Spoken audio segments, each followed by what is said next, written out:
friends, welcome to Tamil Village Cooking. இன்னைக்கு நம்ம சேனல்ல சைட் டிஷ் எதுவுமே வேண்டாம், ஒரு சூப்பரான ஒரு பிரேக்ஃபாஸ்ட் ரெசிபி. அது வந்து பாத்தீங்கன்னா 1 கப் கோதுமை மாவு 2 வெங்காயம் வச்சு எப்படி பண்றதுன்னு வாங்க வீடியோக்குள்ள போய் பார்க்கலாம்.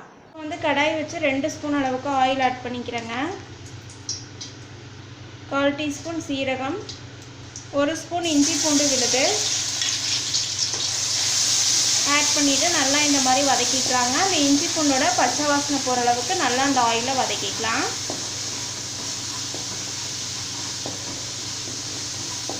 பொடியாக நறுக்கின பெரிய வெங்காயம்.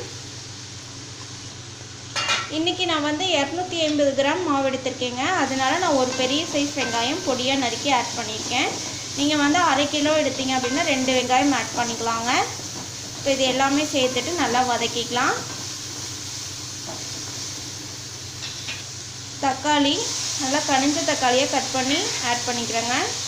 உப்பு, தக்காளி வதங்கிறதுக்கு அளவாக உப்பு ஆட் பண்ணிக்கலாங்க. ஆட் பண்ணிவிட்டு நல்லா வதக்கிக்கலாம். தக்காளி வதங்குற டைமில் 1/4 டீஸ்பூன் மஞ்சள்தூள் ஆட் பண்ணிக்கிறேங்க. மஞ்சள்தூள் ஆட் பண்ணிவிட்டு நல்லா வதக்கிக்கலாம். தக்காளி வந்து நல்லா மசிய வதக்கணுங்க. இப்போ இதில் காரத்துக்கு 1/2 டீஸ்பூன் அளவுக்கு வரமிளகாய் தூள், 1/2 டீஸ்பூன் அளவுக்கு கரம் மசாலா, இது எல்லாமே சேர்த்துட்டு நல்லா வதக்கிக்கலாங்க. இந்த காரத்துக்கு வந்து உங்கள் தேவைக்கேற்ப நீங்கள் ஆட் பண்ணிக்கலாம். இப்போ எல்லாமே கலந்துட்டு நல்லா அந்த மசாலாவோட பச்சை வாசனை போகிற அளவுக்கு நல்லா மசிய வதக்கிக்கலாங்க. இப்போ இதில் வந்து நான் ஒரு பெரிய கேரட் துருவி ஆட் பண்ணிக்கிறேன்.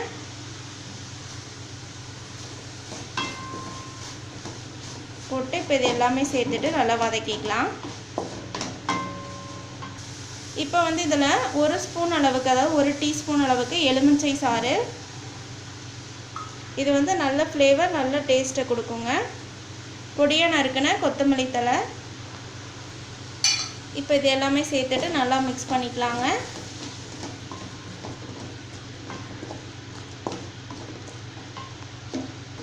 பாருங்கள், நல்லா இந்த அளவுக்கு மசிய வதக்கிக்கணுங்க. இப்போ வந்து நமக்கு ரெடி ஆகிடுச்சு. இப்போ இது ஸ்டவ் ஆஃப் பண்ணிடலாம். அதே மாதிரி இதில் நான் வந்து கேரட் சேர்த்துருக்கேங்க. கேரட் வந்து ஆப்ஷனல் தான், நீங்கள் வேணும்னா போட்டுக்கலாம், இல்லைன்னா தேவையில்லை. இப்போ வந்து நம்ம பண்ணின மசாலாவை இந்த மாதிரி ஒரு பாத்திரத்தில் மாற்றி வச்சுருக்கேங்க.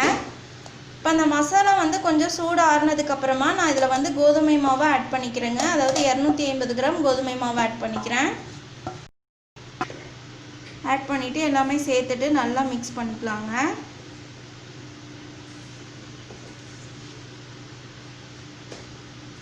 இப்போ வந்து தேவையான அளவு உப்பு ஆட் பண்ணிக்கலாங்க. ஆல்ரெடி நம்ம மசாலா ப்ரிப்பேர் பண்ணும்போது உப்பு ஆட் பண்ணியிருக்கோம், அதனால் பார்த்து சேர்த்துக்கோங்க. இப்போ வந்து நம்ம எல்லாமே சேர்த்துட்டு கையில் நல்லா பிசைஞ்சிக்கலாம். எடுத்தோடனே தண்ணி சேர்த்துடக்கூடாது, ஏன்னா நம்ம வந்து அந்த ஸ்டஃபிங்லேயே நிறைய தண்ணி இருக்குங்க. அதனால இந்தளவுக்கு ஃபஸ்ட்டு நல்லா கையில் பிசைஞ்சிக்கலாம். அப்புறம் தேவைப்படும் போது தண்ணி ஆட் பண்ணிக்கலாம். இப்போ வந்து கொஞ்சமாக தண்ணி தெளித்து நான் பிசைஞ்சுக்கிறேங்க. நம்ம சப்பாத்தி மாவு பதத்துக்கு கொண்டு வரணும் பிசைஞ்சு.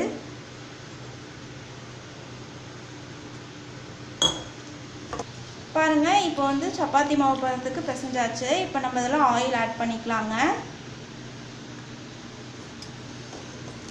ஆயில் ஆட் பண்ணிவிட்டு நல்லா இந்த மாதிரி மிக்ஸ் பண்ணிக்கலாம். இந்த டிஷ்ஷுக்கு பார்த்தீங்க அப்படின்னா சைட் டிஷ்ஷே தேவையில்லைங்க.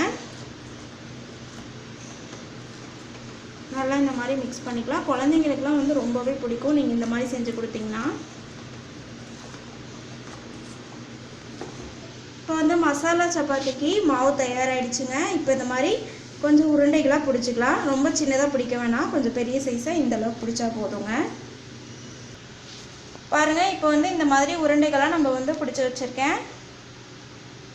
இப்போ வந்து நம்ம இதை தேய்ச்சிக்கலாங்க. அதுக்கு இந்த மாதிரி நல்லா கோதுமை மாவில் நல்லா இந்த மாதிரி இது பண்ணிவிட்டு அதுக்கப்புறமா நம்ம தேய்ச்சிக்கலாம்.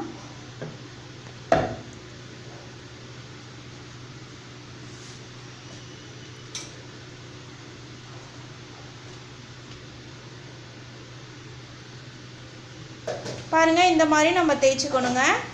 இப்போ வந்து தோசைக்கல் வச்சு ஹீட் ஆகிடுச்சு. இப்போ வந்து நம்ம தேய்த்து வச்ச சப்பாத்தியை இதில் ஆட் பண்ணிக்கிறேன். இப்போ ஒரு சைடு நல்லா வேகட்டுங்க. இப்போ வந்து இன்னொரு சைடு திருப்பி போட்டுக்கலாங்க. இந்த மாதிரி 2 பக்கமும் கொஞ்சம் கொஞ்சம் அப்படியே திருப்பி போட்டு வேக வச்சு நம்ம சப்பாத்தி மாதிரி போட்டு எடுத்துக்கலாம். அவ்வளோதாங்க. இப்போ வந்து வெந்ததுக்கப்புறமா காட்டுறேன் பாருங்கள். இப்போ 2 பக்கமும் நல்லா வெந்துடுச்சுங்க. அவ்வளோதாங்க, சூப்பரான நமக்கு ஒரு பிரேக்ஃபாஸ்ட் ரெசிபி தயாராகிடுச்சு. இதை நம்ம இப்போ பிளேட்டில் மாற்றிக்கலாம். இந்த ரெசிபியை உங்கள் வீட்டு கிச்சன்லையும் மறக்காமல் ட்ரை பண்ணி பாருங்கள். ட்ரை பண்ணி பார்த்துட்டு பிடிச்சிருந்துச்சுன்னா எங்கள் தமிழ் வில்லேஜ் குக்கிங் சேனலை லைக் பண்ணுங்கள், கமெண்ட் பண்ணுங்கள், சப்ஸ்கிரைப் பண்ணுங்கள். அப்படியே கூட இருக்கக்கூடிய பெல் ஐக்கானையும் ப்ரெஸ் பண்ணிடுங்க.